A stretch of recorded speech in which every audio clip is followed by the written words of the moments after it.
নমস্কার, আপনারা দেখছেন বঙ্গবার্তা, সবার কাছে সবার কথা। চাকরিহারাদের অনশন মঞ্চে পৌঁছলেন অভিজিৎ গাঙ্গুলি, রূপা গাঙ্গুলি, রুদ্রনীল ঘোষ সহ অন্যান্যরা।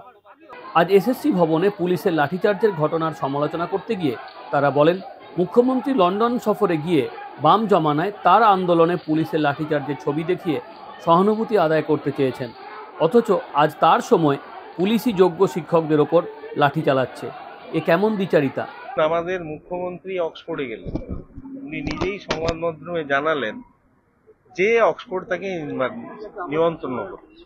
পরে অবশ্যই বদমাইশ কিছু সাংবাদিক বা বিজেপি পয়সা দিয়ে করিয়েছে কিনা জানি না, তারা বললো কেলগ আন্ডার গ্রাজুয়েট একটা কলেজে কোনো একটা ক্যান্টিনে নাকি করতে। যাই হোক, সেই বিতর্কে আমি যাচ্ছি না, সে আলোচনা হয়ে যাচ্ছে। ওই সভায় উনি একটা ছবি দেখিয়েছিলেন, সেই ছবিটা হচ্ছে পুলিশি বামফ্রন্টের আমলে ওনার উপর পুলিশি অত্যাচারের কাহিনী। এটা যদি উনি দেখান তাহলে যে কোনো মানুষ বলবে যে ওনার সেই যন্ত্রণা, পুলিশি অত্যাচারের যন্ত্রণা এখনো ওনার মনে দগদগ খায়ের মতো আছে। তাই যদি পুলিশি অত্যাচারের জ্বালা ওনার এখনো বেঁচে থাকে, তাহলে আগামীকাল এই ছাত্রদের পুলিশের দিয়ে এত অত্যাচার করা হলো কেন? গতকাল যেটা হলো সেটা কেন হলো? তাহলে কি সত্যি সেটা পুলিশি অত্যাচারের যন্ত্রণা ছিল না?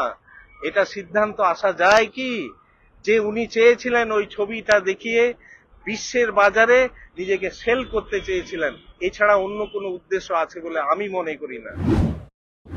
ওনারা একদিকে শিক্ষকদের লাথি মারবেন, লাঠি চালাবেন, দুজন শিক্ষক প্রচন্ড রকমের আহত হয়েছেন, আবার বলবেন যে আসুন আমরা চিঠি জানিয়েছি, আমরা বৈঠক করছি। এই দুটো একসঙ্গে চলে না। নিরীহ শিক্ষকদের উপর মামলা করলেন এবং যারা তাদের চাকরি হারিয়েছে আপনাদের দুর্নীতির কারণে, সেটা অন্যায় করেছেন এবং ওনাদের এইটা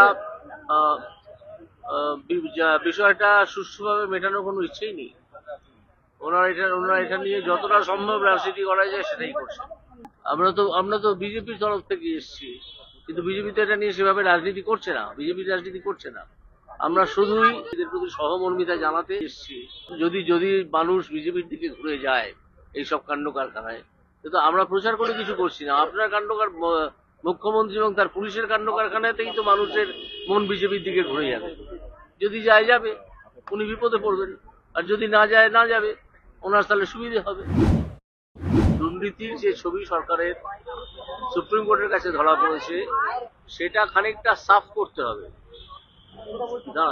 সেটা খানিকটা সাফ করতে হবে সরকারকে। সেটা সাফ করার একটা উপায় আমরা বাতলেছি যে যোগ্য এবং অযোগ্যদের লিস্টটা এখনই পাবলিশ করুন। সেটা এখনো পর্যন্ত কি করছেন আমরা জানি না, কালকে বলে এসেছি। ওনাদের তো প্রচুর টাকা, কোটি কোটি টাকা, সে কোটি কোটি টাকা তদন্ত শুরু হবে।